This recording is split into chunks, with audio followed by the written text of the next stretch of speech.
পেজে মেনশন দেওয়া আছে, তাই কোনো রকম ভাবে সংকোচ না রেখে একবার হলে অর্ডার দিয়ে দেন। আর ওনাদের পেজে বিভিন্ন অনেক কালেকশন আছে, আপনারা সেটা দেখেন, দেখে ভালো লাগলে আপনারা অর্ডার করতে পারেন। তো আরেকটা কথা, এটাও গিফট। হ্যাঁ, এই আরেকটা গিফট। আমার এরকম শর্ট একটা নিকাপের দরকার ছিল, তার উপরে প্লেন। আলহামদুলিল্লাহ, আল্লাহ তাআলা আমি যা চাচ্ছি মনে মনে সেটাই আল্লাহ তাআলা আমার কাছে পৌঁছে দিচ্ছে। ওই দিন আমার বাসায় হচ্ছে জায়নামাজ, যদিও আমার বাসায় ছিল, আপনাদের ভাইয়া বা যাই হোক এগুলোর ভিতরে হচ্ছে কাবা শরীফের আছে, কি বলে, ছবি টবি আছে। তো আমার কাছে ওই জায়নামাজটা আমার কাছে মনে হচ্ছে এগুলোতে নামাজ পড়ার জন্য উপযোগী না।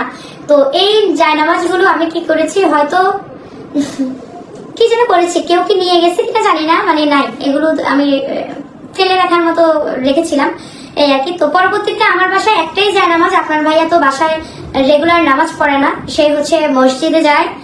তো তারাবির এই সময়কে যেন রমজানে তো আবার দুজনের দেখা গেছে যে মানে একটু এখন যাবো বা জামাত পায় নাই বা এরকম একটু দাঁড়ায় না, বাসার ভিতরে একটু করে ফেলে, তখন আবার আমাদের আরো দুই একটা জায়নামাজ আমি পার্লারে দিয়ে দিয়েছি, তাই তো পার্লারে ওরা নামাজ পড়ার জন্য, তো বাসায় তো আর জায়নামাজ নাই।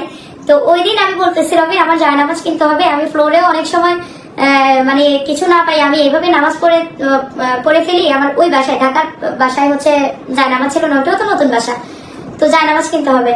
একটু পরে দেখি আমার একটা ক্লায়েন্ট, উনি আমার সাথে দেখা করবে, উনি জায়নামাজ নিয়ে এবং উনি আতর নিয়ে আসছে, জায়নামাজ নিয়ে এবং আতর নিয়ে আসছে। আমার আরো অবাক হয়ে গেলাম যে আল্লাহ তাআলা, আমি বলছি আর আল্লাহ তাআলা আমাকে পৌঁছে দিছে। মানে আমার কাছে এইটা যে কতটা, মানে আল্লাহ তাআলার একটা সম্মান হিসেবে যে আমি কত কিছু পাচ্ছি। আমি আল্লাহর রাস্তায় সকল দিক থেকে আমি ফিরে আসা ট্রাই করতেছি, একদম হিজাব থেকে শুরু করে আল্লাহর আদেশ নির্দেশ আমি মেনে চলা ট্রাই করতেছি। ইনশাল্লাহ সামনে আমি আরো সুন্দরভাবে হয়তো সবকিছু আয়ত্ত করতে পারবো। তো যাই হোক, এখন আমি যতটুকু বুঝতে পারতেছি, আমার কাছে মনে হচ্ছে আল্লাহ তাআলা আমাকে বলা মাত্র এগুলো দিচ্ছে, মানে আল্লাহ তাআলা আমাকে ভালোবাসেন, আল্লাহ তাআলা চাচ্ছেন বা আল্লাহ তাআলা পছন্দ করছেন আমাকে।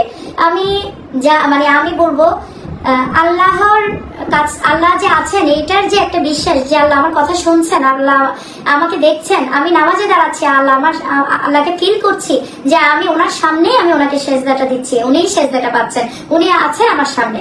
তো এই যে ফিল করার ব্যাপারটা, এই যে স্থাপন করার ব্যাপারটা, যে আমি মনে করছি আল্লাহ তাআলা শুনছেন, আমি দোয়া করছি আল্লাহ তাআলা শুনছেন, এই যে বিষয়টা, এই যে বিশ্বাসের যে বিষয়টা, এই বিষয়